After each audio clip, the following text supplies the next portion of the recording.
Good evening. Y'all ready to get started?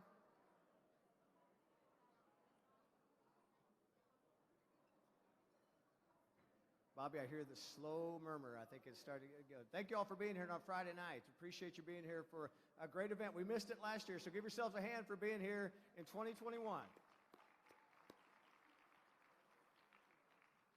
My name is Robert Giovanetti. On behalf of the Texas Tech Athletics Department, I want to thank all of y'all for being here tonight, giving up your Friday night. We've got a great evening, and we're really excited to honor 6 great Red Raiders as they're inducted into the Texas Tech Hall of Fame. Yeah. Well, let's get this started. Let's begin with bringing up Bobby Dagnall from First Baptist Church, and he is going to deliver the invocation. Thank you, Robert. All right, let's have a word of prayer together. Our Father, how grateful we are for this wonderful event. We are grateful for our university, for what it means in our community, not just locally, regionally, but globally as a world-class research institution. Father, grateful we are for all of those represented here before us this evening who understand the significance of what it is to be a part of the Red Raider family, to represent Texas Tech University, for the way that they wear the brand well in representing our community and representing this university. We're grateful for the inductees this evening, and we pray for your blessings upon them and their families as they continue to represent this university and all that it means. In Christ's name, amen. Now please welcome the Texas Tech University Air Force ROTC Saber Flight Drill Team, and they'll be followed by the Baines Brothers, Hall of Famers themselves, to sing our national anthem. Please rise.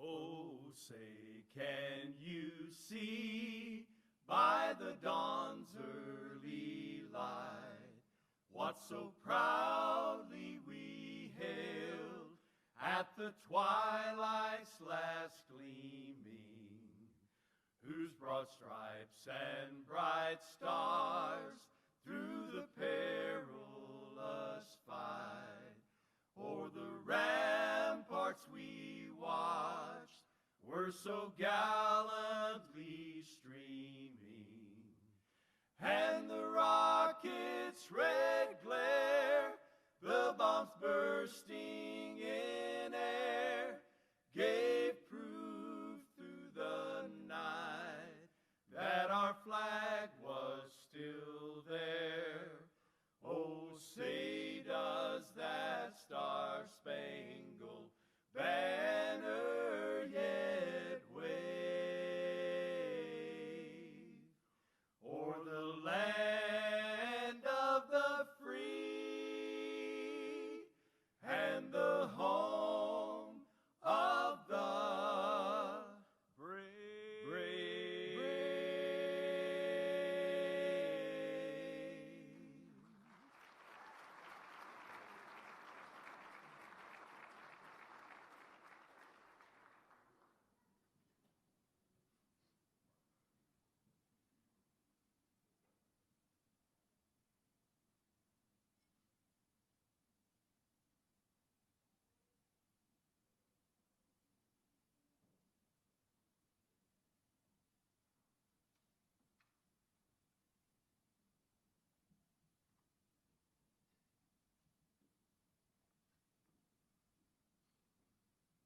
Thank you to the Baines Brothers. Thank you to the ROTC Saber Flight Drill Team for being here. A lot of the gray hairs in this room are used to hearing the Baines Brothers on a Friday night in a different venue. So glad we could clean it up a little bit for them tonight.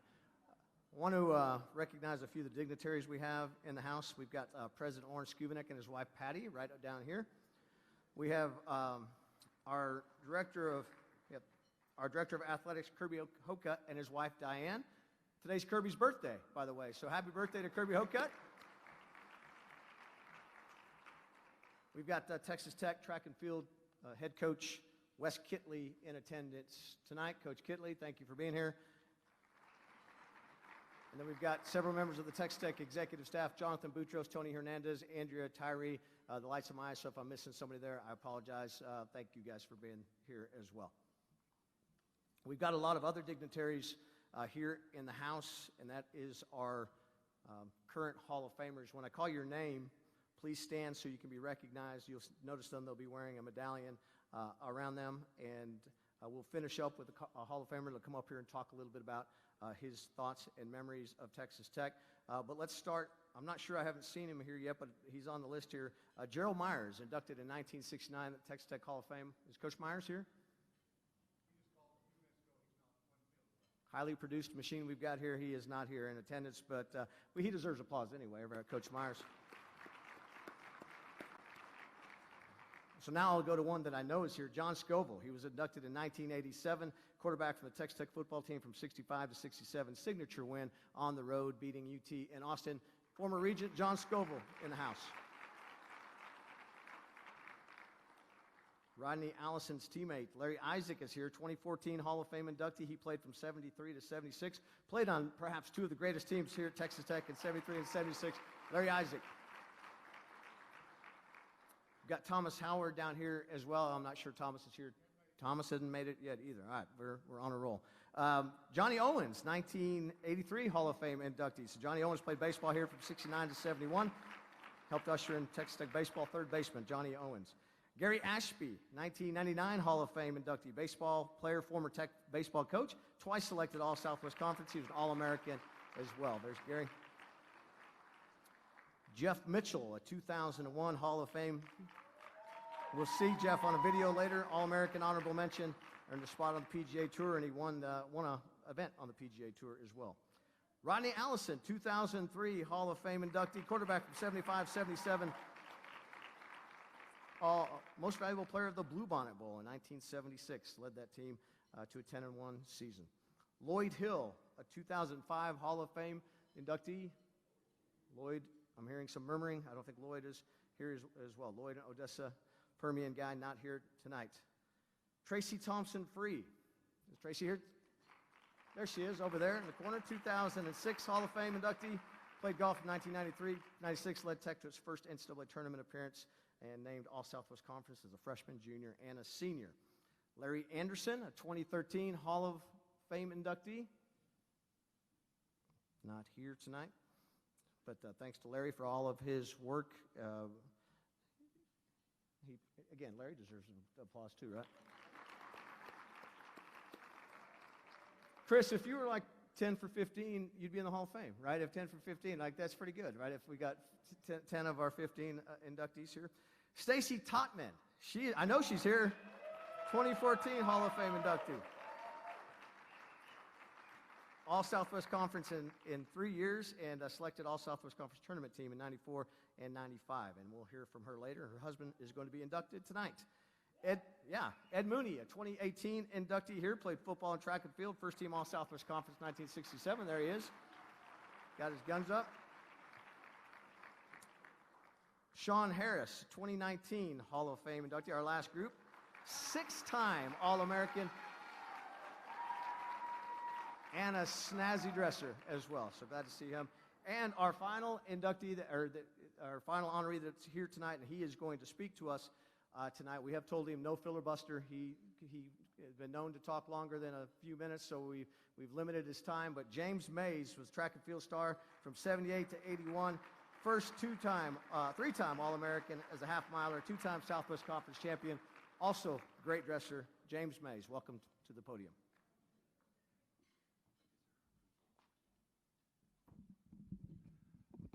Who's proud to be a Red Raider? Let's hear you. Woo! Excellent.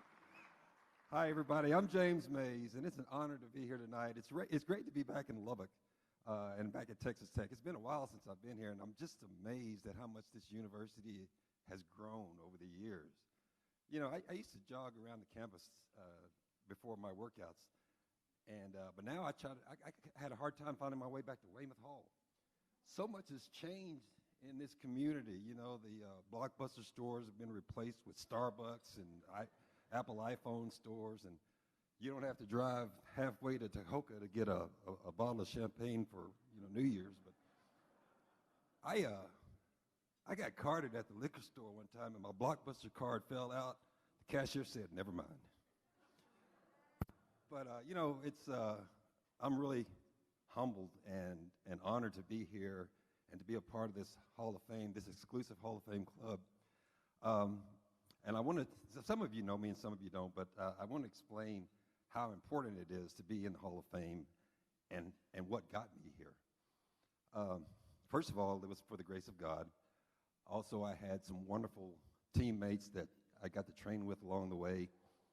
And finally, and most importantly, there was a man who believed in me. He never gave up on me, and he was basically the reason that I'm standing before you tonight. And that man is Corky Oglesby. Now, if you never,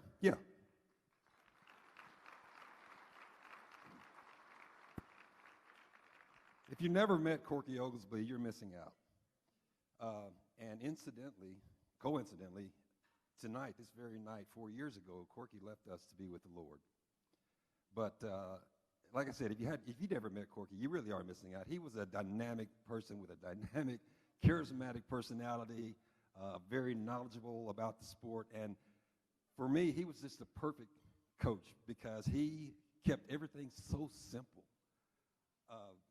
And it just made it so easy to follow his instructions.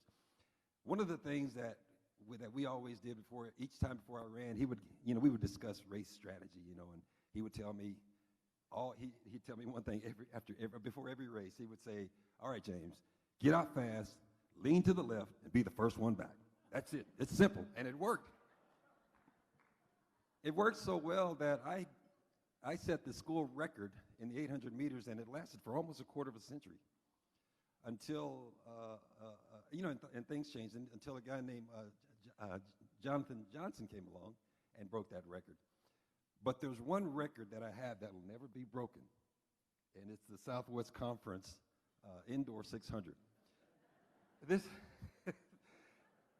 Some of you heard this story, but so we were at the conference indoor meet, and I was running the 600-yard dash, and 600 it's a brutal race. It's a sprint from the beginning to end, just no breaks at all. And it's on an indoor track, and you go 3.5 laps around this indoor track. And I was nervous, and I looked up and I saw Corky up in the stands, and he was giving me signals, get out fast, lean to the left, be the first one back. I said, "All right, coach." So we got ready to start the race, and they had these student athletes who were helping out. And there's one guy who was in charge of flipping the lap counters over. He was about 6'5", 300-pound offensive lineman, and they called him J-Bo.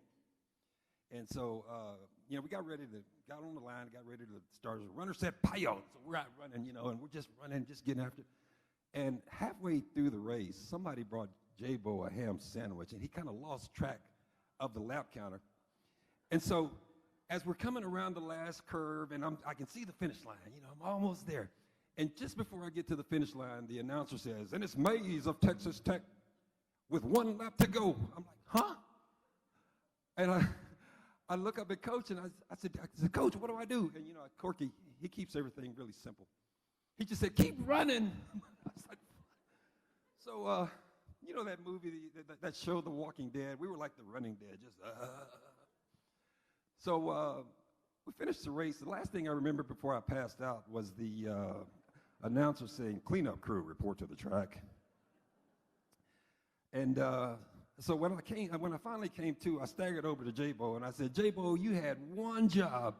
And I slapped the ham sandwich out of his face. And I tried to run, but I remember my legs wouldn't work, and I was just, and so I had to buy him like 3 ham sandwiches just to get him off of me. But I'm really humbled and proud and just ecstatic to stand before you tonight to be the first, last, and only Southwest Conference champion of the 776-yard dash. Thank you. But you know, things have changed a lot since I ran track here at Tech. Modern technologies has advanced. They have electronic lap counters now, thanks to J-Bo. You know, even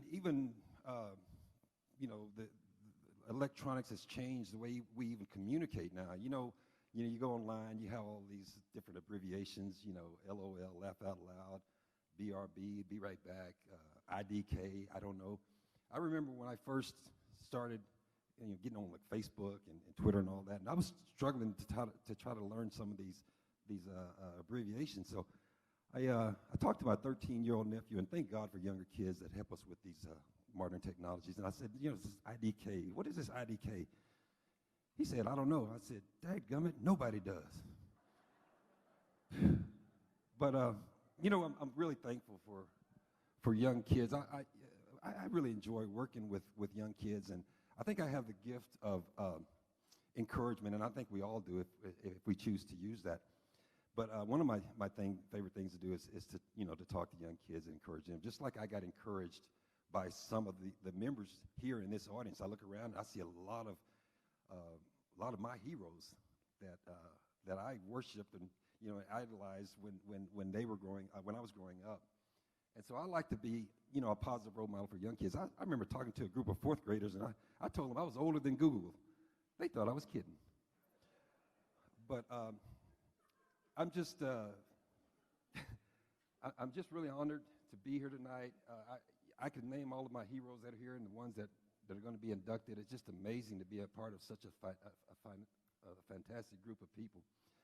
But I told Rodney that I wasn't going to be out here long, and he's probably going to have one of those hooks if I'm, you know, out here too long and just drag me off the stage. But I just want to say that I love you all. God bless you. Hope to meet you all. If I don't get to meet you, I'll see you all in heaven. Take care. I love you.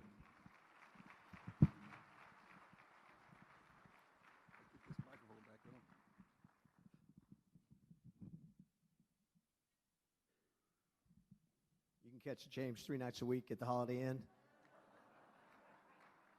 Tip your waiters and waitresses. Try the veal. Kirby, I'm sorry it's your birthday, but you got to follow that act. But Texas Tech is proud to be led by somebody like Kirby Hocutt. Again, he's changed the culture here at Texas Tech, and he's had a long couple weeks, so let's welcome Kirby Hocutt here on his birthday. Thank you, Robert, and good evening. Thank you for being here. Welcome back to Texas Tech for those of you that traveled in. James, it is indeed an honor to be with you and to all the Hall of Famers that are here today. It's an honor, it's a privilege each and every day to represent your university, to lead our student athletes of today. And along with our coaches and our administrators, we strive every day to educate, serve, and grow young men and young women so they will follow in your shoes, compete at the highest levels, and be successful in life. And on behalf of President Skubanek and myself, just welcome back all of the Hall of Famers. This is your university, this is your program, and we hope that you will come back every chance that you get. To the inductees tonight, congratulations. This represents the highest honor that can be bestowed upon a former student athlete. To be inducted into the Hall of Fame is truly a deserving and lifetime achievement and recognition, and congratulations to each of you, and we look forward to celebrating with you this evening. It is an exciting time to be a Red Raider. Thank each and every one of you for what you do to continue to support these student athletes. And as I've had a chance to talk to people about this year's inductees and this class, obviously they had great individual careers. They were a part of great teams. But what you hear is the impact that they've made as people. And I think that is what we strive to do each and every day, to educate student athletes and to prepare them for life so that when they leave here with their achievements in athletics, that they're going to be champions in life and can give back to their communities just like James was talking about, and be a true Hall of Famer in life. To the inductees, congratulations. Thank all of you for being here. Let's have a great night. Rec 'em.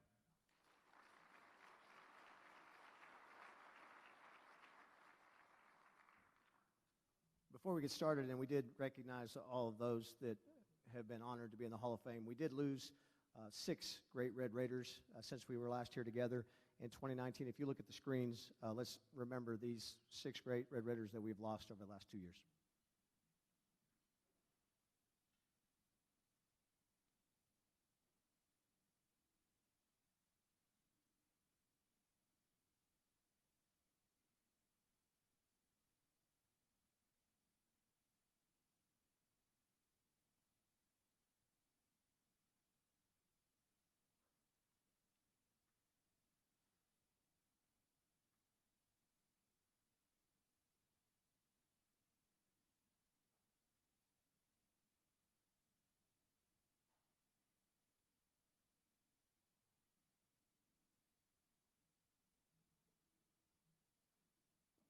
All right, let's get started. I know we've been waiting a long time. As you notice, the Hall of Famers in the house are wearing a medallion. The 6 inductees tonight will each be awarded this medallion that they can wear once a year at this event. The medallion will then be given by a presenter they specifically chose by the inductee, and then we'll come up here and we'll visit them a little bit on stage. So let's begin tonight's Hall of Fame induction ceremony with the first inductee into the 2021 Texas Tech Athletic Hall of Fame. Deandra Carter became only the 3rd Lady Raider track and field athlete of all time to win an individual national title in 2009 when she took the top spot in discus at the NCAA Outdoor Championships. Carter also claimed the Big 12 outdoor title in discus in both her junior and senior year before ending her career as a 3-time All-American in the event.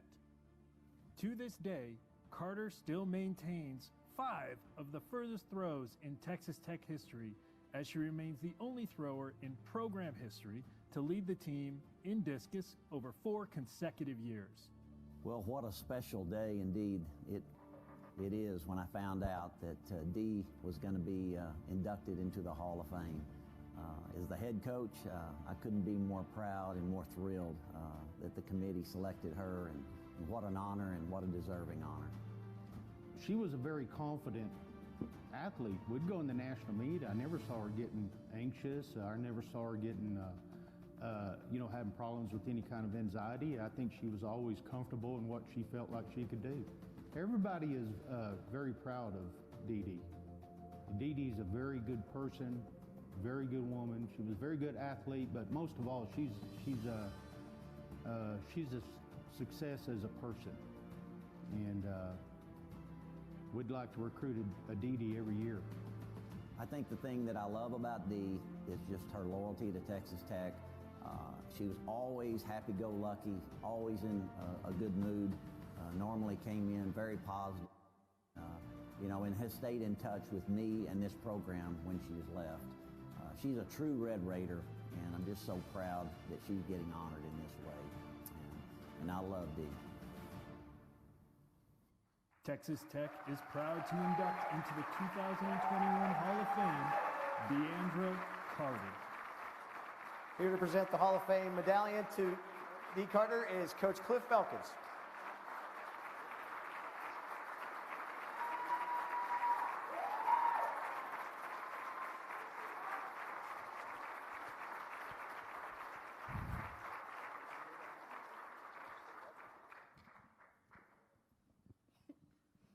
Hey, y'all. So what do you think of the video? You were saying, I didn't even see the video. You were telling me before, pretty good, right? Yeah. That's good. So tell us, you and I were talking that Texas Tech Hall of Fame, well, how did that hit you when you found out the news?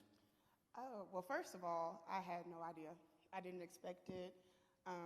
It never crossed my mind that I could be possibly inducted to the Hall of Fame. When I received the call from Rodney, I was actually laying on the floor in my sister's garage. We had just finished a workout. And he said, "Congratulations." For what? What did I do? And then he let me know, and I was like, what? Me? I was very surprised.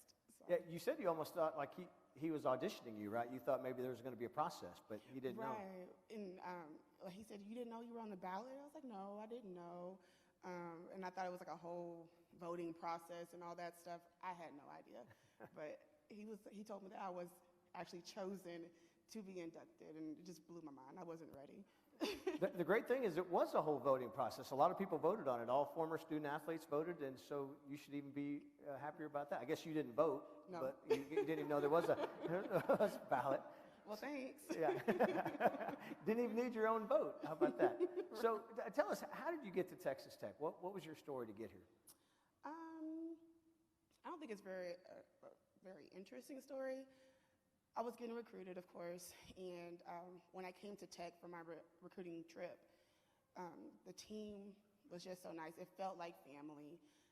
Coach Felkins, if y'all know him, he is not a man of many words, but it just felt right, and it was comfortable, and Coach Kitley was great, and it felt like home, and so I chose to go home. Rodney and I were looking at some videos from your mom, and she's obviously very proud of you. How important has your family been to you on this journey? Oh, my family is everything. If it wasn't for my family, of course, I wouldn't be who I am. I have an older sister, Michelle, typical little sister, wanted to do everything she did, wanted to be just like her, maybe even a little bit better, but, I mean,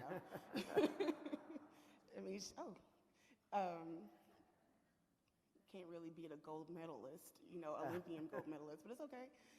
But she definitely inspired me to do what I do. My father, we followed in his footsteps as well. And my mom, of course, is just the solid rock. And our little brother, always cheering us on, being very encouraging and all that. Yeah, your father was a stud, right? Mm-hmm. He was an Olympian thrower, and he went to SMU. And so did he have a lot of influence with you? Was it like having a coach right there at home? Yeah, Daddy was always my coach from, when I started throwing, like 7th grade-ish. And he was always, right there. He and Coach Felkins had very many conversations, and he's always just right there. Can't get rid of him. Just kidding. So Coach Felkins talked in the video about how calm you were in your competitions. Do you remember that? Do you feel that way? No. Outwardly, yes, I was very calm, but inwardly, I was very anxious, very nervous. But one thing I do know how to do is perform. So I got out there and I got my job done. I performed. So. Now, how far did you compete after college? Did you want something you wanted to keep doing, or what happened? It was, unfortunately, I did suffer some injuries, quite a few injuries, and it just kind of stunted where I was. And I stayed involved because I still coach and whatnot, but I didn't really do much after that. So tell everybody what you're doing now, because you are impacting young lives. What are you doing? I am an 8th grade English teacher, and I thank you. And I coach volleyball, basketball, and track. Wow, yeah. And I was telling you, I saw in your bio back from 2009, you wanted to be a broadcast journalist. I did. But you had a bad experience with a professor. So what happened there that you changed your mind? I had a professor who only offered this particular class in the spring. And if y'all know anything about track, that's when we really are, competing. And he just made it difficult. And he and I did not see eye to eye. We did not get along. And so in order to move forward in that degree, I would have to take his class. And it just didn't work out for me. So, so I just switched my majors. So I was an English major and a journalism minor, so I kind of avoided him. I did confirm it wasn't Dr. Dean that she's talking about. So it was somebody else. So you don't have to worry if Dr. Dean was out there worrying. He didn't make you mad. You and I were talking about the new indoor track facility. How would you have liked to have been able to perform in something like that? I would have loved it. Now, don't get me wrong. The bubble was great. Our field was great. But the new indoor facility is so nice. And I love the weight room. The weight room is beautiful. It's just, y'all have like a cafe or something like that? Yeah, like a little cafe in there, yeah. It's not bad, right? You were telling me you were close to a lot of your teammates. How much do you stay in touch with your teammates? All the time. I have a group of them over here. Sean's over here. Coach Glavish is over there. We're all teammates. We talk very often. Is there anybody else before you're done that you want to make sure you recognize and thank? And my trainer that was here when I was here and helped me through a lot of injuries is Todd, and I really appreciate him. And Jason's here, my strength coach. I see somewhere over here. Jason Young, yeah. Yeah, well, that's good. You obviously have stayed in touch and contact with a lot of the people that have touched you throughout your career. How would you describe, when you think back on your time at Texas Tech, how would you describe it? Life-changing for sure. I grew up a lot here. Coming from a little small town, Rotc, but still Dallas area. It was kind of a big city. And then coming out to Lubbock, and it was nothing here. So my friends and I, we really had to be a family. We took care of each other and helped each other out, and we survived throughout here. So, well, hopefully you'll make more trips back. You said you wanted to see the SBC again, right? You wanted to take another. We've got people here that can help you out with that. And we're very proud of you. Again, congratulations, Deandra Carter, for being inducted to the Hall of Fame. Thank you.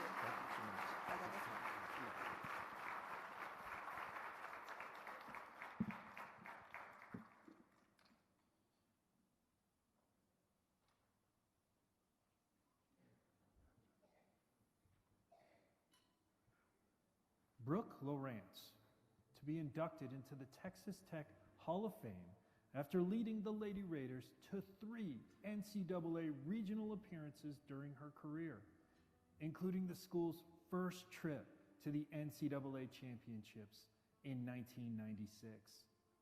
A native of nearby Snyder, Texas, Brooke was the only true freshman when the Red Raiders advanced past the NCAA West Regional in Omaha, Nebraska, to eventually take 12th place at the NCAA championships, posting Texas Tech's lowest average each of her final 3 seasons. Brooke earned honorable mention All-America accolades as a junior, becoming the first Lady Raider of all time to be named among the nation's top golfers. Brooke, I'd like to congratulate you on this great honor. It is so well deserved. What I grew to love about you was your caring, your compassion, your empathy, your humor, and the constant demands you put on yourself. And those demands rubbed off on the other people on the team and just made us better. You were that quiet leader who led by example. Brooke, once again, I congratulate you so much on this wonderful honor. Brooke came in and made an immediate impact on the team. She's a great golfer. The Tech Golf program really grew during her years, and it's just really amazing accomplishment that she's in the Hall of Fame. Brooke, I am so, so proud of you. You deserve every bit of it. Thanks for everything you've given to Texas Tech. Kudos to you. Congratulations. Love you. I am so proud of her. It's almost amazing. But, she's never ceased to amaze me. She has always worked so hard, and she deserves this so much that I couldn't be happier that she's being inducted into this and being recognized for all of the work that she put into it. Texas Tech is proud to induct into the 2021 Hall of Fame, Brooke Lawrence. Here to present the Hall of Fame medallion to Brooke is her dad.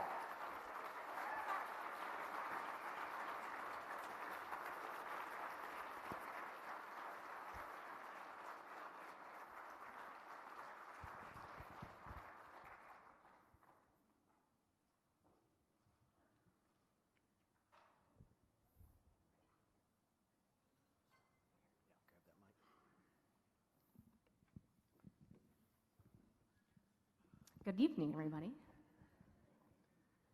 So your mom doesn't seem very proud. Apparently. I heard about this this video that they did by my dad was telling me the story. And I think there was more to that video than you played, so thank goodness that didn't happen. Yeah, I think it ended in a disaster. I think we had to cut out about 5 or 6 minutes. Yeah, they're a little technology challenged, so it's okay. So I was kind of hoping Coach Cumbie would be here because I wanted to say he's the second most famous person from Snyder here tonight. Well, I'd right? say he was the first, but... Yeah, you grew up in Snyder, and so did you grow up just a lifelong Texas Tech fan?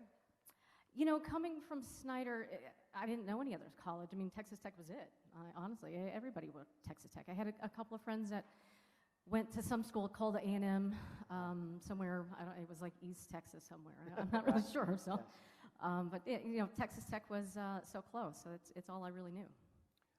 Back when, at that time, Coach Mitchell, he had been a very successful PGA golfer. How much of an impact did he have, on your career? Incredible impact. He is who I am today, and I really owe a lot of my career of him.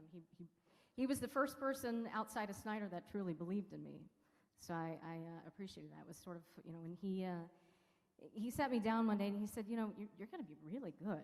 And it was the first time somebody outside of my little Snyder bubble said that, and so it meant a lot. So when you look at growing up in Snyder, what got you interested in golf? When did you realize, hey, I'm pretty good at this? Well, I'll tell you a little story. The whole reason I got into golf was, my dad would go out and play, and I think I was about 6 years old, and he was trying to get my older sister involved in the game, and she really had no part of it. And what I realized is that he played on Sundays. And well, that got me out of going to church on Sundays, at least every Sunday. So that and driving the golf cart was kind of my biggest motivator. So that's really how I got started. And then that moved to Sundays and Wednesdays. So it was, and in Snyder, Texas, there's not a whole lot of things to do. So right. we had 2 little 9-hole golf courses, and that's all I did pretty much my entire little kid life. But you had a swing coach there too already, right? You were ahead of your time. Did you have a coach in Snyder that really helped you out? It's called Jeff Lawrence. My dad. Yeah, he was. He was, as a fundamental kid, yes, he was my coach. And then of course, Matt Glenn, who is here tonight with me, I've invited. He was my high school golf coach, and so he was, I think, the foundation of really the first person outside of my family who thought I had something. And so he meant the world to me in making sure, I had to build up my confidence as a high school player. And so he's been very successful as a coach as well. So we heard from your teammate, JJ, and it sounded like you guys had a really competitive relationship as well. Not at all. We had to cut some of her interview out, too. So a lot of people wanted to talk a lot about you. So what did you guys help make each other better, that group? Say it again. That whole group seemed like a very competitive group. Make each other better? Golf is an individual sport, but at the end of the day, it's really about the top 4 scores that count. And so I think we all sort of wanted to compete against each other, but because we knew that that's what we needed to do in order to win a golf tournament. So we had a lot of good camaraderie, a great team, and yeah, of course we're competitive. We're athletes. So tell us what you're doing now. So I'm working. I actually work for a company called Amadeus. It's a travel technology company that I've been with for the last 10 years. I got my MBA when I left tech and went into. I did try to turn pro, or I did turn pro. But then after September 11th, I put up my sticks for a little bit and went to go get a real job, I guess. So that's here I am today. Are you still pretty good? I mean, how often do you get to play? I was telling a story. I actually shot 2 under. It was in a golf tournament in Atlanta in October, which I haven't shot under par for quite some time. And I thought, oh my God, I'm going to go back to the seniors, the senior LPGA. I'm ready. And then I played in a scramble golf tournament the next week, and I don't think I hit a fairway. So I was, it was short-lived. Do you have family or anybody else that you want to call out tonight that's here with you that you haven't been able to talk about? So I've got my great family here. Luann Burleson from Snyder, Texas. Thank you, Luann, for coming into town. It was coming from Snyder and you representing our town. I really appreciate that. And then of course my aunt and Mike and my cousins Darwin and Michael are here. So I really appreciate them being here. So I have my little fan club, and you're my world. Thank you. When I was talking to Deandra about the SPC, have you had a chance to see the Rawls course and what that has been able to do for the program? Yes, I have. and yeah, I wish, when Jeff Mitchell recruited me, I think it was his vision was that golf course was going to be around, and within the first 2 years of me being there, and I think it was 10 years after I graduated. But man, it is an incredible golf course. I got to play it a couple years ago, and it kicked my butt. It's not easy. But just the women's locker room, and it is an amazing facility to be able to recruit top-notch players, whether it be from Snyder, Texas, or France, and it's incredible, and I appreciate all of the money that's been invested in it. It's well worth it. So, yeah, it's a great facility. How do you look back now? You've had time to think about it. Your career at Texas Tech. How would you sum it up? Can I come back? We'd love to have you. Yeah, back. it was a lot of fun. There's not much I would do differently. I seize every moment, and I love being back. I really do. I could go to college for the rest of my life. I'd be okay with that. Well, we're very proud of you. Congratulations on your induction. Brooke Lawrence, everyone. Thank you.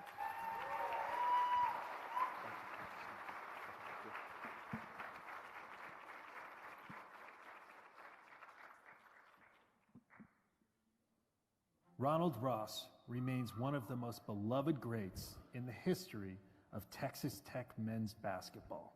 A former walk-on, he helped lead the Red Raiders to 3 NCAA appearances, including their first ever trip to the Sweet 16 in 2005. Ronald Ross concluded his career as one of the top point guards in school history with 1,174 career points and 320 assists. We had some tournament games, made a big tournament run. He was a super leader for us and a big part of why we made it that far with your leadership and the way you did things and pushing us. I'm so glad and proud to be your teammate. Welcome. I'm so excited to see Ronald Ross being inducted into this year's Hall of Fame here at Texas Tech. What a great success story. When you look at Ronald Ross back in Hobbs High School, where he won 3 state championships, was a great player, but nobody offered him any scholarships, and he had dreams of going on and playing college basketball. So he walked on here at Texas Tech. He loved Tech, believed in himself, he bet on Ronald Ross, and it paid off. 2 years later, he was put on scholarship and then led the team to the Sweet 16. So great admiration for a young man that's worked so hard, and he went from a walk-on to making Big 12 All-Conference and also even an All-American. One of the best players ever to play here, and also one of the best people I've ever been around. As long as I've known him, in every area that I've seen him in his life, he's always been a Hall of Famer to me. It's hard not to be proud for my mother too, and although she's not with us here physically, anyone who knows Ronald knows that she is his #1 fan. And she believed that this moment was going to happen. It was just a matter of when.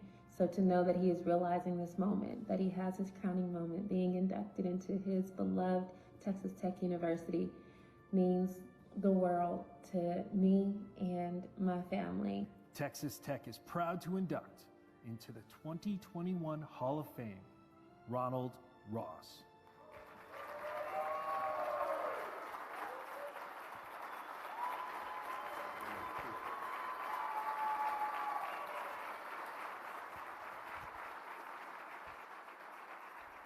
Here to present the Hall of Fame medallion to Ronald is his daughter, Zoe.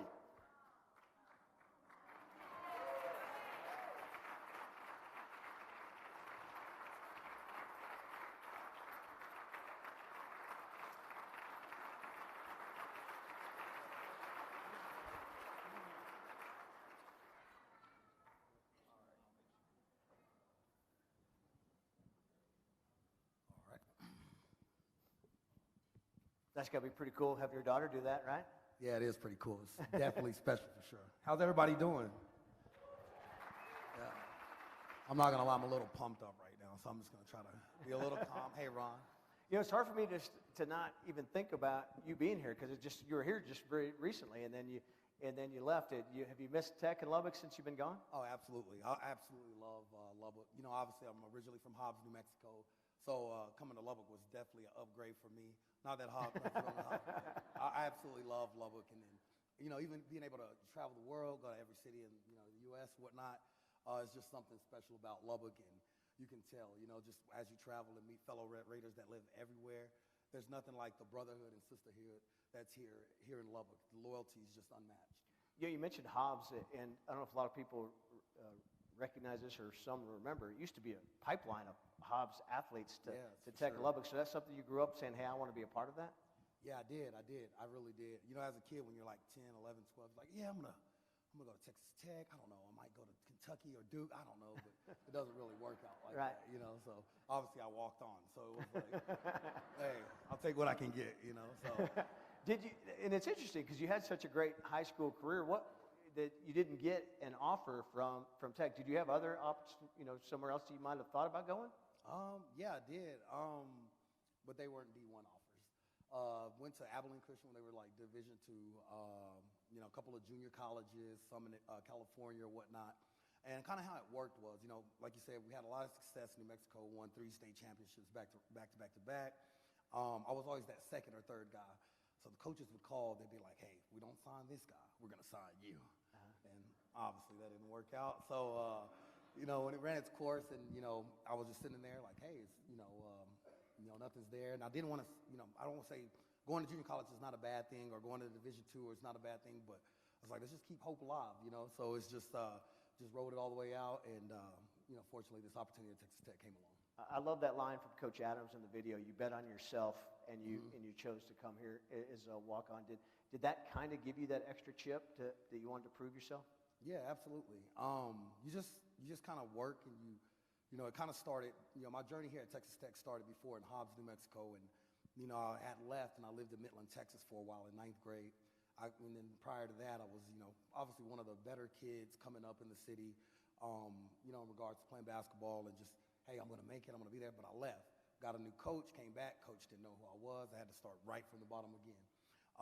Started on JV and just kind of climbed the ladder there, just, kind of realized what it took to kind of really achieve something. You got to prove yourself. Nobody cares. You're not entitled to any success. Nobody's going to just sit up here and give you something just because you've done this in 8th, 7th, 6th grade, whatever the case is. And it just, once I realized that, I was like, hey, man, I could do this. Just really believe in yourself. I had an incredible mother that just pushed me like, hey, you got to do this. And, nothing really worked out. And then, by God, like seriously, God, there should be like a little baby Jesus on that shoulder right there. Because, and none of this is possible without God. Like my relationship with God really is what really pushed me and drove me to kind of move forward and just take the chance to come to Texas Tech and do what I did here. And you played for a guy that was really easy to impress, Coach Knight, right? So how was that relationship with Coach Knight? Oh, it was incredible. It's funny. People always ask me about Coach Knight. They're always ready for the stories. So how was Coach Knight? What did he do? Did he yell at you? Duh. So I'm like, yeah, of course he got on my butt for sure. But no, it was incredible. What I really learned from him, he's a perfectionist, fundamentalist, and then most importantly, like, when I thought about tonight, it's like all about opportunity. He gave me that opportunity. He could have said, no, kid from Hobbs or whatever. He gave me that opportunity to walk on, and I said, let's do it. And I was right there for that moment, I just wanted to impact winning. I wanted to be part of it, and I didn't want to settle for less. And he opened them doors for me. He took the time to teach me. He got on to me when he needed to get on to me, and it changed my life for sure. And it seemed like early on in your career, he understood pretty quickly what you could do, right? You fit in pretty quickly, it seemed like. Yeah, I tried to. I just tried to outwork everybody, and I fouled my teammates all the time, because Coach Knight didn't call a lot of fouls. So I was like, hey, I'm going to do that. If that works to my advantage, I'm going to do it till it gets me on the court. But no, in all seriousness, it just really connected to me, and I just wanted to learn from him. It's always just about learning as much as you can, not coming in thinking you know everything. So funny story about that, I came out of New Mexico as like one of the top scorers in the state, and my first day at Tech meeting coach is like, you're going to play defense. I said, okay. I was like, yes, sir, if that's what it takes to, be on the court and to impact winning, which ultimately is what I wanted. I was like, I'm going to do that. So, just played that role freshman year, sophomore year. I was like, man, I want to score. But I did whatever he told me to do. Is just lock in, hey, guard him. I was like, I got it. Took a lot of pride in my role. And then obviously transitioning into my junior and senior year, became one of the top scorers and just kind of took off from there, and was just really blessed to be, become a first-team All-American, and then at that time, Texas Tech most winningest player, but I never would have dreamed it. It was never result-driven. It was just winning that day, and he taught me that. Don't waste your time. Each moment, each play, everything you do matters, and I just, was just bought into everything he said that, so you'll learn a lot from listening, so. He came in at the time when the program was down, and he believed right away he could win, and did. And when you look at what your teams did, and you heard Daryl talk about the beating Gonzaga, how does that rank in your memories of your success here? I mean, it was incredible. You know, my sister got on me about, hey, Ron, you need to just sit back and enjoy the moment, you know, smell the roses or whatever the case. And just thinking about the Gonzaga game, beating UCLA, it was incredible, you know. But all I think about, obviously, is losing to West Virginia, my final game. Yeah. So that's all I think about. But no, it was awesome, man. It was incredible. But the real wins were just in practice. You know, your teammates, the guys you work with every day, going at them, man. Them were like championship days, and nobody will never see them. There'll never be any recognition for that. But the process is everything, man. The day-to-day, going out there, being able to work, lacing them up, being healthy, and just going at somebody that really wants to take you down. But after that, you go have dinner with them, love on them, and just having that family, like I mentioned earlier, that brotherhood. So that was the biggest wins for me, is just being able to be here in Lubbock and just enjoy being a Red Raider. You know, saw your sisters on the video. What was your relationship like with them? How did they help you growing up? Yeah, so my sister, Adrian, she obviously went into the Hall of Fame. She's younger than me. She went to the Hall of Fame at TCU. Yeah. Absolute baller. Went to the WNBA. She was like the kid that's playing varsity in 8th grade. Like, I remember at one of her 9th grade games, they were playing Amarillo, Tascosa. She was playing at Midland Lee. And she's like, yeah, we lost 53 to 60. I was like, how many did you score? Her team scored 53. She's like, 40. I was like, you're in 9th grade. Here I am just trying to, you know, just move back to Hobbs, trying to get off of JV to go to varsity. I'm like, and of course my mother, she let me have it. Like, yeah, I don't know, Adrian, she's just locked in. Ron, she makes her shots. She doesn't make a lot of defensive mistakes. I'm like, okay, Mom. So kept working, but yeah, they definitely pushed me. We had like a trophy room in our house growing up. We counted every medal, every trophy, and it was a serious thing. So it was just, you know, but she definitely inspired me. And then my younger sister, she's just pure as gold, just from God, man. We prayed together.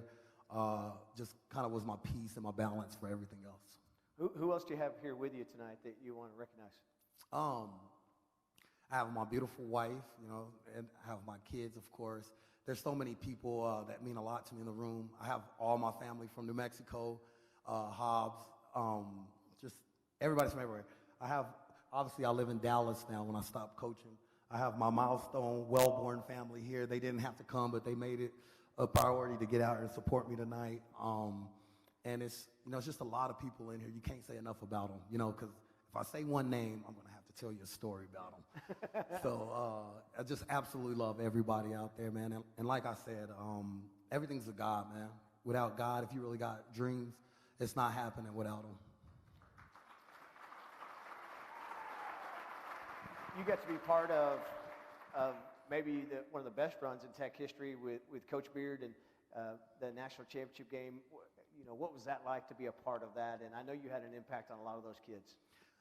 Yeah, it couldn't have been better timing. You know, that year was really tough for me. I had just retired playing pro. My first year, obviously, was the Final Four year of coaching. And it was just a lot of guys that just really wanted to win. You know, a lot of street dogs, guys that never accomplished nothing, not entitled to nothing. And they were just bought into not just like a coach or whatever the case is, but bought into themselves. They had a true belief in what they needed to do, and all the dots connected, whether it was a coach, a player, this player, you know, assistant coach, whatever it was. And then the combination of just having Lubbock behind you, understanding that you're going to be doubted. It's like, okay, that's cool. Let's take this day and let's play this game. And it was a phenomenal year. You know, the guys just really bought into each other as a family, and we were able to do some great things that year. How would your senior team have done against that team? I thought we would have done good. Yeah, for sure. Yeah. I thought they were a really good team, but yeah, they were really good. Yeah. They were really good. But no, I'm not going to doubt it. I think we gave them a run for their money for sure. So we would have scouted them. I would have been all over whoever. They might not have anybody that could stop you, right? Now that's like a personal question you asked me. I'm like, how would you done against him? It's like, absolutely, we would have. Like, all right, Ron, be professional. Yeah, we would have been a good run for their money. I know you were close with your mom, and you lost your mom. As you finish up here tonight, what would she be thinking tonight, watching you and seeing what you've done with yourself? Yeah, she'd be like, well, Ron, I know Adrian's younger than you, and she got in the Hall of Fame before you, but good job. No, no, in all seriousness, my mom was incredible. That same year, I learned a lot in my life these past few years. In closing, I learned a lot of my life in the past few years. My mother was diagnosed with cancer the summer I took the job, that July before I took the job here at Texas Tech for the Final Four year. She passed 6 months. It was a really fast passing or whatnot. It was really, really tough. I had a lot of times when I left the court, I go in the bathroom and I just cry. I'd break down because I knew what she was going through. And she passed February of that year. And I really had to test myself. I found out a lot about myself as far as just pick yourself up, let's go again. And because it was bigger than me. And my whole premise of everything that we talked about tonight is like this opportunity and giving. All I could think about was giving. Like, I lost my mother. It was really tough. She's an incredible woman. She's the one that powered everything that we did. But she was just keep going. You got to do this.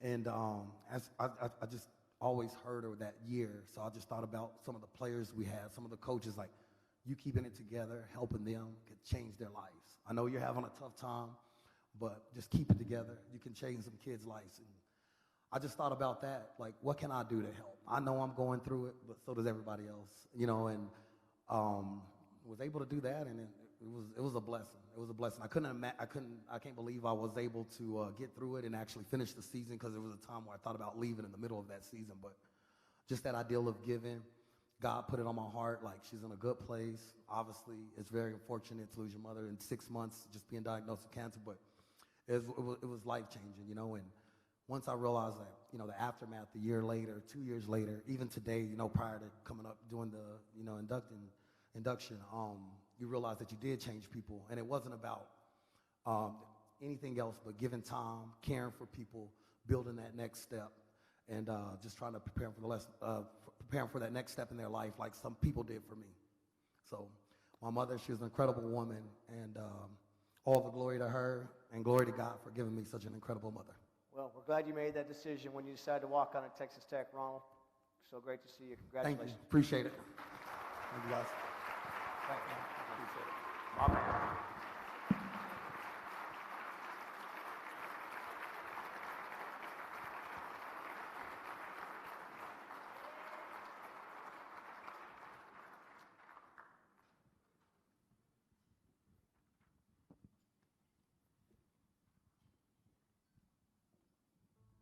Jason Topman becomes the 20th member of the Red Raider baseball program to be inducted into the Texas Tech Hall of Fame after leading the Red Raiders to a school record 51 wins in 1995 and the Southwest Conference regular season and tournament titles.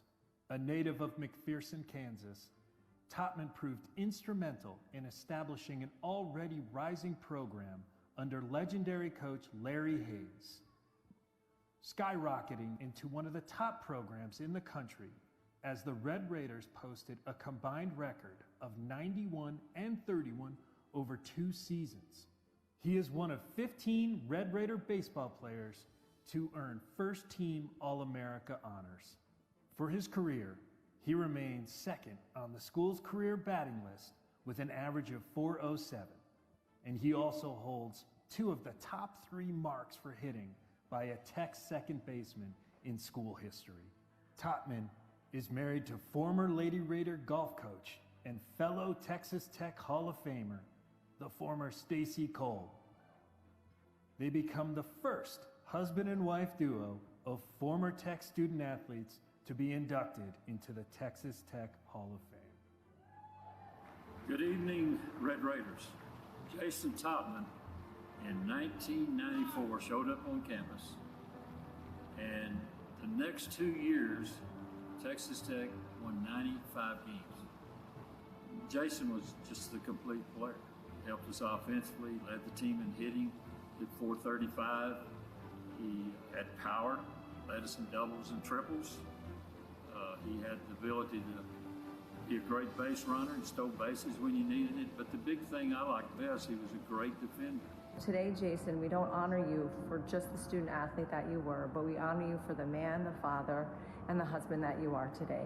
We love you so much, and we're so very proud. Congratulations, and way to go. Congratulations, Dad. We're super proud of you. You have taught us that with hard work and dedication, we can achieve anything we set our mind to. Congratulations! Texas Tech is proud to induct into the 2021 Hall of Fame, Jason Topman.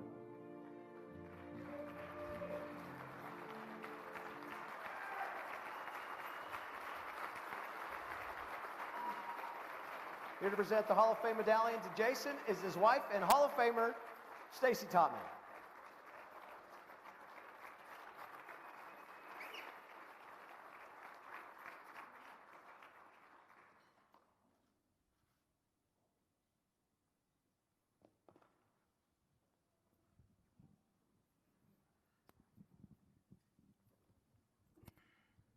Two Hall of Famers under one roof. How about that? Tell you what, last 2 years when I got the call from Rodney, it's about time. Yeah, she could always hold that over you, right? I'm glad it's time. You saw Coach Hayes there. You were telling me that about your first trip here. You came here from Kansas, you and Brandon Welch, your teammate. You guys were looking at Texas Tech. Tell us about your first thoughts on Lubbock and Texas Tech. Well, we both were at junior college in Kansas. We wanted to come as a duo.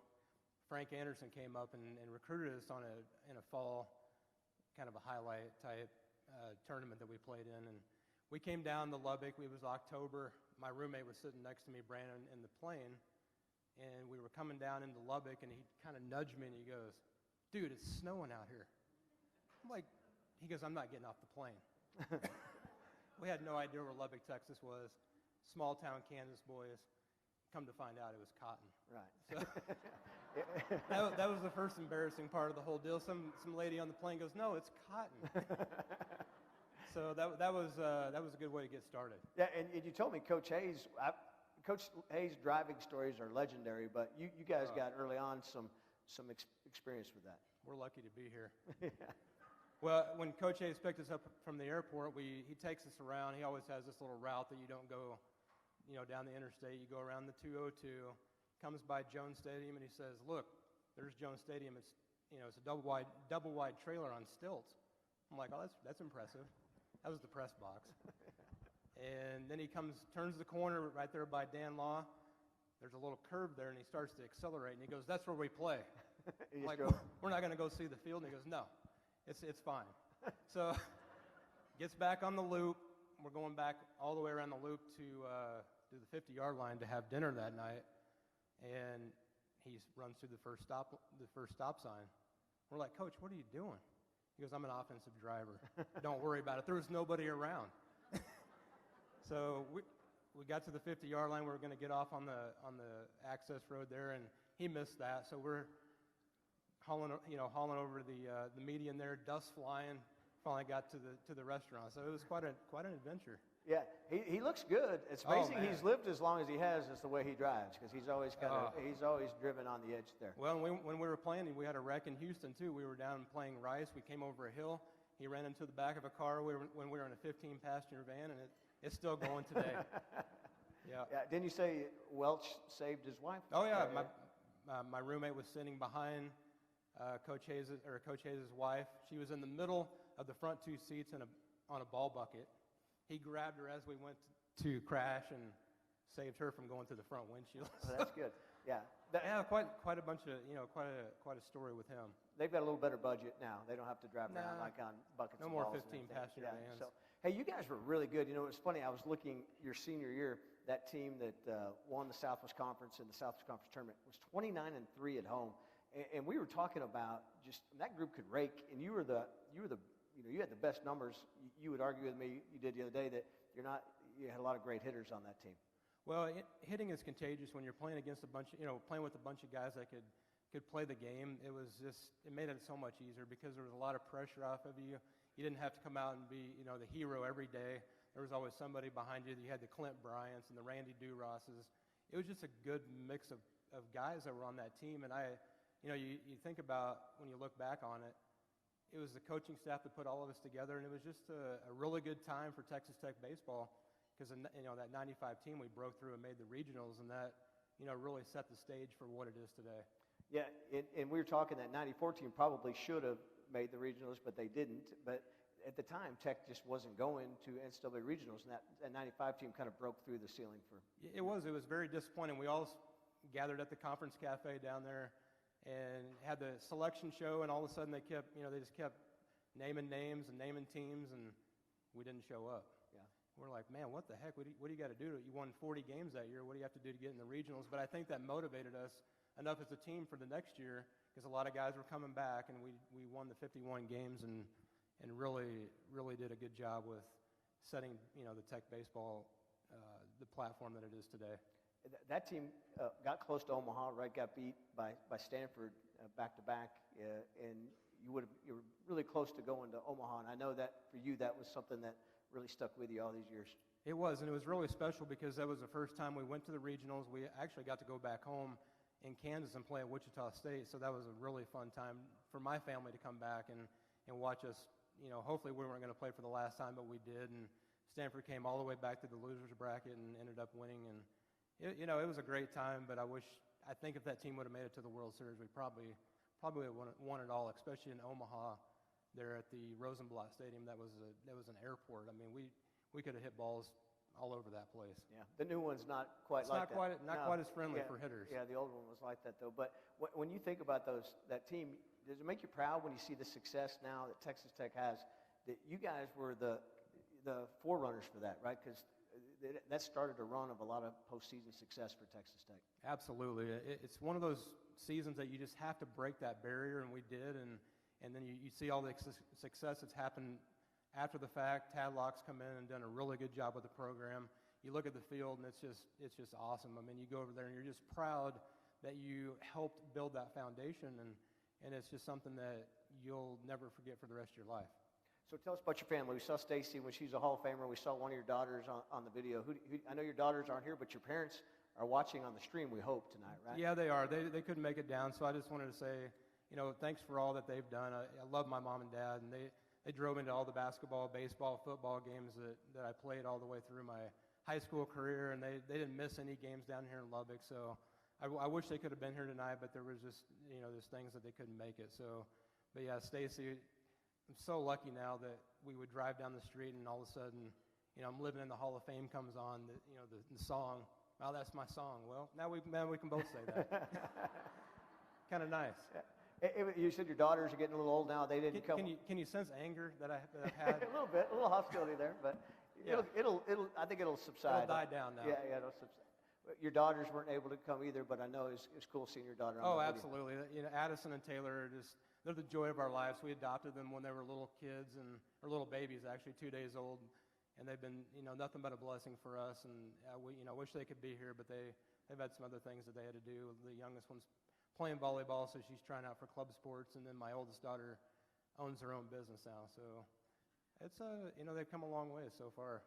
So you guys live in Arizona, but you still stay connected? You still keep up with what's happening here at Texas Tech? Yeah, absolutely. Lubbock has really grown. I mean, I haven't been back since Stacy got inducted 6 or 7 years ago, and things just changed so fast around here for the better. You look at the campus, you look at all the athletics, the facilities that's going on, and it really makes you proud that you were here. It's been 25 years. You look at my pictures, and they're all in black and white. I was hoping something in color would come up. It wasn't that long ago. I mean, really. When Rodney sent me the invitation, I'm like, black and white? I mean, what are we doing here? We had a couple. There was a couple that were in color in there. We colorized them for you. Trying to make me feel old. I am old. Not as old as Jeff Mitchell, but I'm old. So as you look up, as we wrap up here, you glad you and Welch made that decision to get off the plane, even though you thought there was snow here? A good decision? Absolutely. One of the best things that I've done in my life, except for marrying my beautiful wife, Stacy. And it was a dream come true to come down here and play for a couple years. I wish I could have played for all 4 years, because Lubbock, the people, I've got a lot of friends out here that we met when Stacy was coaching here. They're such good people, and you just don't have that in other places. We live in Phoenix, and Phoenix is great. Palm trees, orange trees, it's all cool, but the people aren't there. So really proud of all my family and friends that came out tonight, and it's just been a joy. All right, now you can tell your wife when the song plays. This for both of us. Congratulations. Jason right. Topman. Yeah, thank you.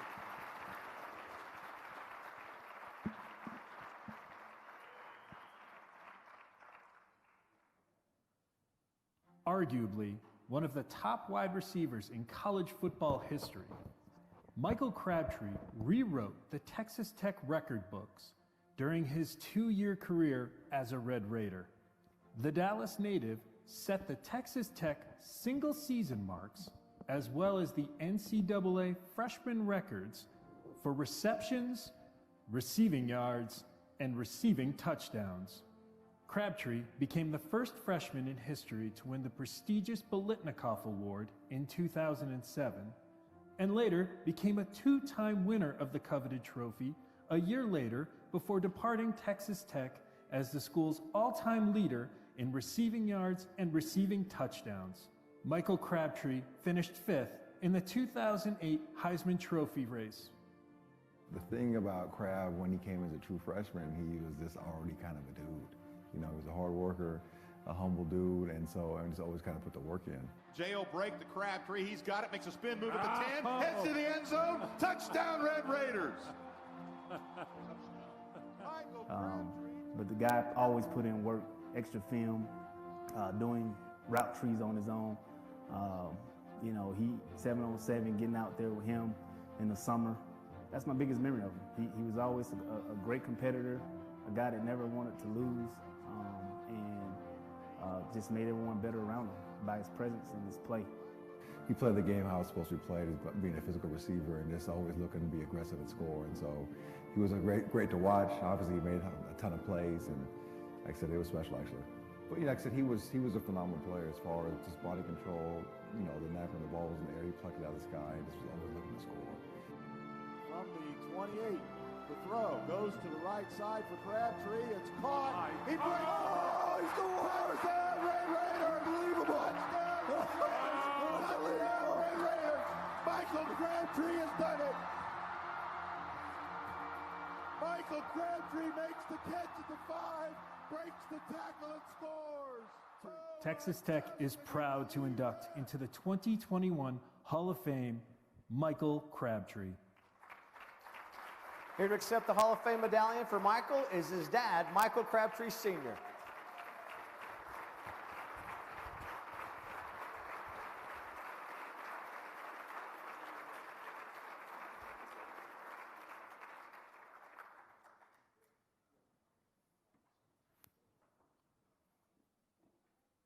Graham Herrell remains one of the most successful quarterbacks in college football history after torching opposing defenses to the tune of 15,793 passing yards over his Red Raider career. A native of Ennis, Texas, Herrell finished 4th in the Heisman Trophy voting in 2008 after leading the Red Raiders to 11-1 regular season that saw Texas Tech rise as high as number 2 in the national polls following a memorable win over top-ranked Texas. Harrell was also tabbed a first-team All-American by the AFCA following a 2008 season where he threw for 5,111 yards and 45 touchdowns. Harrell remains Texas Tech's career leader for passing yards, touchdown passes, passing attempts, completions, and yards per game. He still ranks 3rd all-time in NCAA history for career touchdown passes and 4th in career passing yards. You know, Graham's a leader, and so that's the biggest thing I'll say about Graham. I think he's one of those unique players who's kind of a leader. And, you know, when he came in, he was skinny and scrawny, but just had a fire in his belly. You know, always a talented dude, always throwing that ball around. And I knew Graham was going to be great because, like I said, he put the work in. It was a situation where he always knew, hey, you know what, in order to be on the same page, you got to work with the receivers. And so he took that same thing with Crab and with Danny and all those guys. And like I said, they hit the ground running. So I knew he was going to be great because he put that work in. It was disciplined what he did. Smartest guy on the field offensively. He knew pre-snap read where he wanted to go with the ball, get the ball out of his hand quick. And I think that's what ultimately caused him to have as much success as he did because he was a student of the game. He had a presence. He had the leadership. He commanded the offense when he had his time to come. My senior year in '06, coming in there, and he just got better each week, which was really good to see, because with young guys, you just never know. Be proud of what you've done, but don't stop. Continue building little goals, and once you get to one goal, make another one, and be successful in life. Texas Tech is proud to induct into the 2021 Hall of Fame Graham Herrell.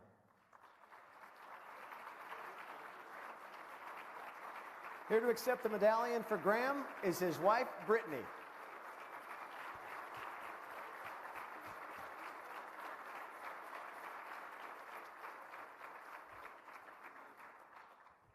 Graham couldn't be here. He's got a game tomorrow. Crab couldn't be here, and so we were disappointed by that. But we thought, hey, this is 2021. We can Zoom now. Weren't even thinking of that in 2019. So we got them together, the most iconic duo in Texas Tech history. Let's join Crab and Harrell on a Zoom call.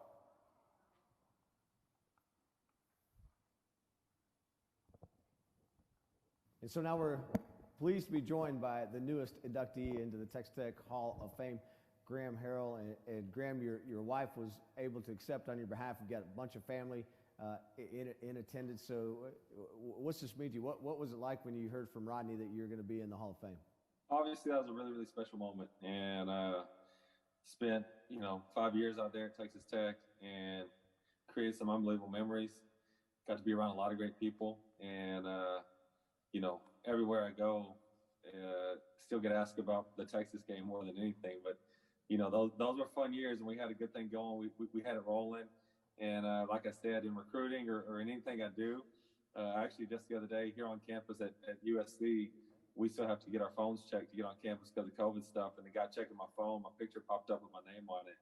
And he said, "Oh my gosh, you're Graham Herrell. I watched you beat Texas one time when I was a little kid." And I'm like, man, even out here, you still get recognized for that. And so obviously those 5 years shaped my future in a big way. And so it's a real honor to get to go into the Hall of Fame there at Texas Tech. I still remember when you chose Tech out of Ennis, and you were pretty highly recruited. What was it that made you decide you wanted to come here to Texas Tech? I just thought it fit me, and that's, I think that in recruiting, and I still say that, being a coach and when I recruit players, still talk about that with players that I recruit, and my recruitment as an example of that is you got to find a place that fits you as a person. And I thought that that's what Texas Tech was. I think the culture of West Texas and the culture of Lubbock and Texas Tech in particular fit who I was. And so because of that, I thought it enabled me to be the best I could possibly be, because I had opportunities to go to other places and visited some other places. But I just always thought that if I would have gone anywhere else, I always would have thought, like, well, what if I would have gone to Texas Tech? Because I just know that was the best fit for me. The place fit me, the school fit me. And obviously I wanted to throw the football, and Coach was doing that more than anyone else. And so the football side of things fit me too. And I just knew it was the right spot. And because of that, like I said, there was never any hesitation. There was never a second question or a doubt of what if I was somewhere else, and it allowed me to be the best I could be. And I think that was the case for most of us there during those days. And that's what allowed us to be as successful as we were. And had some really, really fun years. Hey, Graham, earlier this year we inducted Crab in the Ring of Honor, and he talked about, hey, sometimes people think that's the only play I made, that play against Texas. And you just mentioned the guy at USC that bring it up. We got Crab on here now with us on the call. Do you get that feeling sometimes too? You go, hey, I did a lot of things in my time at Tech besides that one play. Yeah, there's no doubt. And to be honest with you, this might not be a popular opinion amongst Texas Tech people. I don't even know if that's my favorite game or favorite play I ever made at Texas Tech, but it's just the only one that's ever going to be remembered. But he's right on with that. Like you said, like we had a lot of good years out there and won a lot of football games and did some really fun stuff. But I think that entire era, and really Texas Tech football in general, is remembered by one play, and it's that play. And fortunately for me and Crab, we were part of it, and that's what a lot of people remember. But yeah, there's a lot of other plays that were made, but that's going to be the one that will always be spoken of, it seems, and always be remembered. But there's nothing wrong with that, I guess. But Crab, what's it like here? You see your old quarterback. You guys think you still get out there and throw it around a little bit? G baby, what's up? What up, Mike? Yeah, man, no doubt. All you gotta do is put us in the same room. There's no doubt. We can get out there right now. We still score a lot of points. I promise you that. Easy. Crab, Graham was just saying you guys talk on occasion or text, but you don't see each other very often. What's it like getting to see your old quarterback here today? Man, I always tell him, man, I can't wait till you get that head coaching job so he can go on and hire me as assistant receiver coach. Assistant. Crab's already put the plug in. I mean, he'd be a good one, Graham, right? He'd be a guy that you could slot right in. Oh, yeah, there's no question. Yeah, he's the best I've ever played with, and he knows what we're trying to do. I know one thing: we could teach a back shoulder fade, that's for sure, right, Crab? No, Crab. Man. Like I said, we spent a lot of good times together, and no, he'd be a great guy to have around and mentor guys and have them teach them how to play the position, because I've never been around one that plays it as well as him. Graham, what made Crab so great? What do you think made him so great? You know, I think there's a lot of things. To be honest with you, that obviously he's a really gifted individual, and Crab plays the position as strong as anyone I've ever been around. You know, I think his basketball background, he's an advantage because he does a lot of things naturally that a lot of people don't do. And you know, like teaching him a release, I don't think Crab, you really ever had to teach Crab a release because he does that naturally. You know, I think he understands how to cross people over, and a lot of that comes off the basketball court. And his body control and ball skills, again, I think that the carry over between him playing basketball his whole life and football, I think it really gave him an advantage from a skill set standpoint. But you don't see people his size with his strength that can still move like a little person like Crab can, you know. And so I think from that standpoint, the physical things that he has are rare. But there are people that have that skill set, you know what I mean? But the thing that separated Mike was the way he worked, and I think that a lot of people overlook that, and his mindset, the way he practiced every day. And I still talk to our kids today about, you know, and that, you know, people ask me, or if I'm giving an example, like what was Crab like, or if we're talking about how the right way to practice, I always talk about Crab, and you know, he cracked back on our own defense sometimes and started a fight, which wasn't always the best situation, but the reason he did that was because anytime we were on that practice field, he was going as hard as he could go, and he knew one speed, and it was to compete the hardest he could compete. Hey, Crabs, same question. You talked a little bit about it during your last ceremony, but what was different about Graham? I've been watching Graham since I was at Carter High School, man. He's been making wide receivers since Ennis. You know, I ain't gonna lie to you. When I seen him and the records they was breaking, I said, bro, if I get Graham Herrell as my quarterback, we breaking records. I thought like that, and we put that work in, man. Graham is a coach. He's been a coach. I feel like he made a lot of guys' job easy, for as Dana Hogerson, Lincoln Riley's, and Mike Leach. He made their job easier, man. He was on the plays, you know. He was in there. He was a coach. He had graduated by the time he started playing with me, you know. So he was smarter than everybody, you know. He's still that smart guy. I call him a smart guy, man. There may not be in Tech history two athletes as intertwined as you guys have been, maybe for not just for the play, but just for the catch, but just for your whole career. So when you look at it, 5 and 6, you know, Crab, you're 5, Graham, you're 6, you know, all the accolades you guys had. So what's it feel like? Graham, I'll start with you, just to be able to go into the hall with this guy. Man, I can be honest with you. When they told me I was going into the Hall of Fame, I was excited, obviously, and because it is an honor, you know what I mean.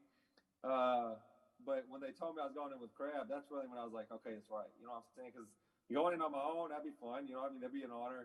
But when they told me, like I said, when they said you and Crab were going in together, I think I was more excited about going in with Crab than I was about just going in. You know, and to me, it wouldn't be right to go in without him. And obviously, he's done a lot of great things. And you know, if it would have just been me on my own, I would have been excited. But not near as excited as doing it with Crab. And like you said, I don't know if there's ever been two athletes as intertwined as we are. And to listen to Crabtree talk, it's really humbling because you know, to me, he's the great. I mean, he's the best player I played with, and you know, so listen to him kind of talk about you, it's almost makes you, it's almost embarrassing, but it's really humbling. And like I said, it wouldn't have been right to do it any other way. Yeah, if I couldn't have gone in with him, like obviously I really accepted it, but it wouldn't have felt the same. It wouldn't have been the same. And so, like I said, it wouldn't have been right. And so going in with him makes it that much sweeter, makes it that much more of an honor. He deserves a lot of the credit for my success. I think he's obviously said some great things about me there, but he deserves a lot of credit. Crab, same thing. How does it feel for you? Like I say, everything he said is the same with me, but I'm more, Graham is the humble one, I'm the one that just go out there. He had to taper me down. Hey, Crab, slow down. So I'm more, I fight for Graham. You see what I'm saying? I will, I have no problem saying that. That's my guy, man. Like I say, I can't say too much about it. He the coach. He the general. He made this happen. No matter if he want to say it or not, he made it happen. Just the trust, and both of us having trust in each other. You know me, I'm just going till I can't go no more. I done been ran into walls and all that from messing with Graham. You know what I'm saying? Head first into walls, so trusting him, man, and that's my dude, man. I love him forever, we did something great, and like I said, we put that work in, and I hate to talk about it without saying that work, because a lot of kids, they don't see this, they don't really understand it, and we didn't either, but we had a goal, and that was to be the best. And we were shooting to the stars, man. We wanted to be number one in the nation, we got close, but that hard work ain't let us down, All I can say is this Hall of Fame, shoot. Yeah, I mean, it's supposed to be like this. That's me being me. And Graham, be humble. It's supposed to be like this. Graham, all that work we put in, we supposed to be here, bro. We work for it, huh? Yeah, we work for this now. So don't get it twisted. So love you, bro. And I'm always here. Absolutely. Well, let me tell you guys, on behalf of Texas Tech, we're proud that you're both Red Raiders. Again, we'll always can't think of one of you without the other, and that's a good thing. And congratulate both of you for your induction in the Texas Tech Hall of Fame. As you said, you both deserve it. Thank you, man. All right. Thank you. Thank you, guys.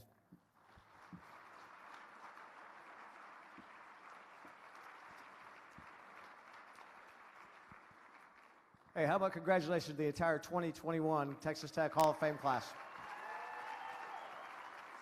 Yeah, standing ovation for them.